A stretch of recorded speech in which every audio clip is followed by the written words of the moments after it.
Hi, I'm Jeff Gonzales, president of Trident Concepts, and I'm here today with AR15.com at the range at Austin to talk to you about what is a Navy SEAL's EDC. So first of all, that's a trick question, at least as far as I'm concerned, because the most important thing that you have to do is define your mission. What is your mission? And we break down the concealed carry idea into about 3 different categories, or buckets, if you will. The first bucket is actual everyday carry. And we define everyday carry as for 80% of the year, 80% of the day, you're carrying a firearm. That would qualify as EDC. If it's less than that, then you probably carry frequently. And then there's the seldom bucket, which is, when you feel needed, or when you feel a firearm is needed. So for me, 80% or more of my life on a yearly basis is spent carrying a firearm. But in order to do that, I have to have a couple of different options available. So we talk about what we call a 3-gun scenario. And that means that there'll be a primary, a secondary, and a backup. So my primary is the gun that I'm probably going to grab 50% or more of the time. My secondary might be something that I grab for unique circumstances. And then my backup is kind of like something that I might carry if I choose to do 2 guns, or if it's just another circumstances that maybe it's better suited. So when you think about all of that, really what it boils down to is, how do I define what my primary carry gun is going to be? And so the way I define my primary carry gun is that, number 1, it's got to have a magazine capacity of at least 10 rounds or more. Number 2, it has to have enough support and equipment that I can choose a variety of holsters and all sorts of accessories. Number 3, it's got to be reliable. I've got to be able to count on it when I need it. And then number 4, I'm going to want to pick a caliber that it's readily available. So really, for me, what that boiled down to is, a subcompact style pistol. This particular model, the SIG P320 Compact, has a great capacity, 15 rounds. I love it. It's got plenty of accessories that I can add to or modify or enhance. There's lots of accessories that I can, or support and equipment that I can get, everything from holsters to just a plethora of different things. So for the longest time, that was my go-to. I would grab that thing more times than not. But then after a while, I kind of started to rethink my process. And one of the criterion that I'd used to pick my primary was 10-round magazine capacity, at least a 10-round magazine capacity. And not too long ago, the firearms industry evolved, and we started seeing a lot of these subcompact guns that were coming in at 10 rounds, or even in some cases more. So my 365 kind of became my primary. I started carrying that as my go-to. And I love this gun. It's nice, it's small, it's perfect, it works out really well. So it's easy for me to carry. And again, at 10-round magazine capacity, so I'm kind of crossing that threshold. And people will ask me, well, why do you choose, what's the big deal with 10-round magazine capacity? Well, it allows me to do a couple things. Number 1, it allows me to manage multiple threats. So if I run into a situation where I have to shoot more than one target, I'm going to have a decent ammo supply to be able to do that. It also kind of covers my bases should I need to shoot a particular target more than one time. And it also kind of provides me with a little bit of a fudging factor if I'm not at my best, or if I'm not shooting that well, or maybe my rounds are not having the effect that I want. I've got a pretty decent ammo supply. So that's kind of how I look at it.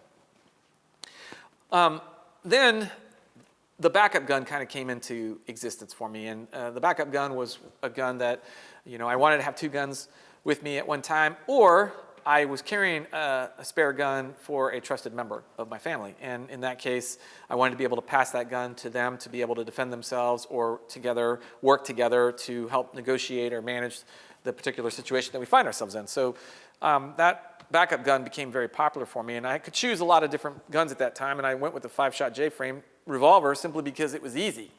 And another kind of incident that occurred to me was in my neighborhood, not very far from my house, there was a triple homicide. So really where the backup gun comes into my equation is being in my own home. Now I just throw that backup gun in a pocket, I forget that I have it on until I need it. It's, good way to manage an unknown contact at my door, good way to manage, maybe I'm walking the dog, good way to manage a lot of these scenarios that are just like everyday scenarios. So again, for me, defining that mission of EDC means 80% or more of my life, I'm actually carrying a firearm. And when you look at it, that really kind of changes the way you look at your firearm. Another thing that I talk about is like firearms are just one tool within my overall self-defense plan. Like I've got to have a lot of other tools. And I talk about edged weapons a lot. And for me, like there's two classifications of edged weapons. There's a fixed blade edged weapon. There's a fixed blade edged weapon. Then there's the folding edged weapon. So, different circumstances, I choose different tools based on those circumstances. But at the very least, I like to have at least another tool other than a firearm, another lethal or deadly force tool other than a firearm. So, people ask me, well, why carry one versus the other? And again, there's different circumstances that really give me pause as to what my loadout is going to be. And I'll talk about that in just a second.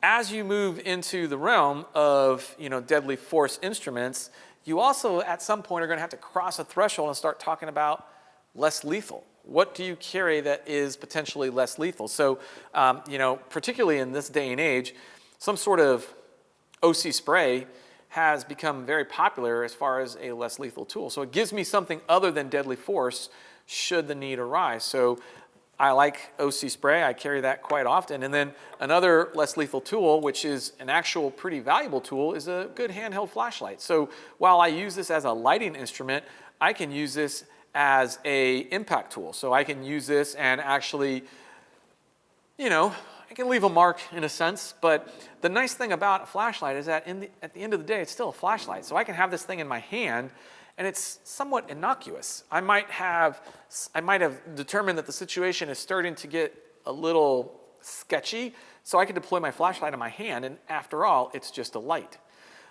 Even in a bright, sunny day condition, a good blast from a powerful handheld flashlight is enough to disrupt and potentially disable the bad guy long enough for you to take action, do something. So I'm a big fan in less lethal, and this definitely qualifies it.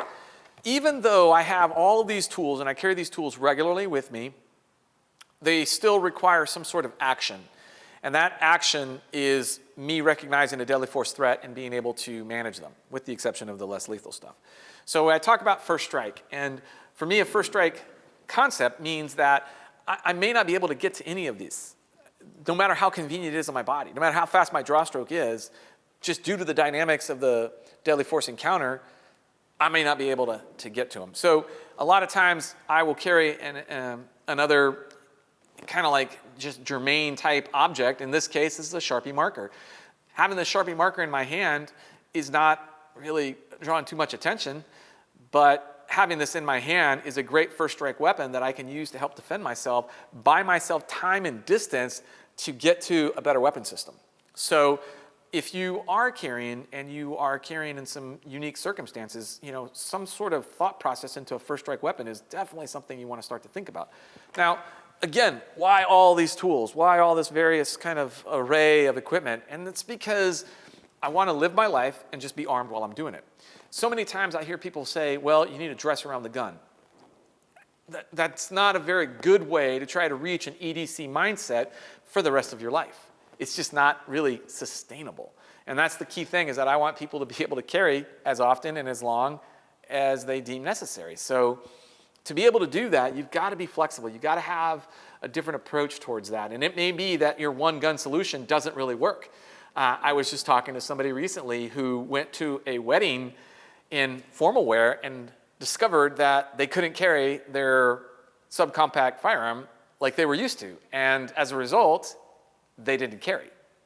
And that's what we are talking about here. We want to avoid that type of situation. So yeah, maybe the times that you have to dress up in formal wear are not that often, but have you thought about a solution for those times? Maybe you work in a 9-to-5 environment where you have work, casual business attire that you have to wear. Can you carry even in those conditions? Assuming that it's legal to do so in your workplace. weekends where we kind of dress in our, our alter ego is great. It's awesome. But that's just 2 days out of the 7 days of the week that you are trying to defend yourself. And if you haven't really given thought to what you're going to do the rest of the time, you're just kind of, you're pushing a bad position. So like I have to deal with various types of wardrobe restrictions. I may have to go to a formal function. I just did recently where I had to dress in a suit and tie. And I wanted to be able to have ready access to the tools without being, in a sense, limited. So that means that I have to think about what I'm going to carry. I'm not going to be able to carry that 320 in a suit and tie well. I mean, I can probably do it, but I also limit my function, my capacity, and what I can do.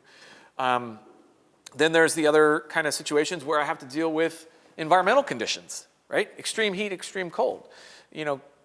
Living in Texas, the heat index can get up there, and the last thing you want to do is wear extra clothing to help conceal whatever your loadout is. So you start to really put a lot more thought into, wow, it's going to be hot out there. Do I really want to expose myself to potentially a kind of like a comfort consideration, like carrying this in extreme heat after a while can start to create some discomfort. And that discomfort is going to lead to some fidgeting, some adjusting, and that extra activity is going to draw attention. And then that attention is going to lead to scrutiny, and that scrutiny leads to discovery, things that we want to avoid. So, you've got wardrobe restrictions, you've got environmental conditions, you've got a lot of things that you need to address before you can just say, well, this is going to be it. This is all I'm ever going to need or want. That looks great on social media when you're trying to get a lot of likes. It works far less reliably in the real world. So whenever somebody asks me, well, what does a Navy SEAL carry? My response is usually always going to be the same. Well, it depends. What am I doing? Where am I at? Who am I with? All of that I factor in to my selection of the equipment that I'm going to carry with me. And all of that has been processed through like a filtration system that allows me to best manage the unknown threats that I'm potentially going to be facing. I don't know what type of threat or condition that I'm going to literally find myself in as far as a gunfight is concerned. In fact, I hope I never find that out. But what I'm really doing is I'm training for an unknowable, unknown event. And there's not much else I can do about that. All right, so I'm Jeff Gonzales. If you have any questions or comments, please feel free to post them down below. We'd love to hear your thoughts, particularly those that have had success at trying to find a happy balance as far as what they carry on a regular basis. The other thing is, obviously, YouTube has displayed some non-gun friendly choices recently. So by getting involved and posting comments, it helps to recognize the content being valuable as far as YouTube is concerned. And that gets more views to people that really need to see these types of videos. All right, until then, take care and stay safe.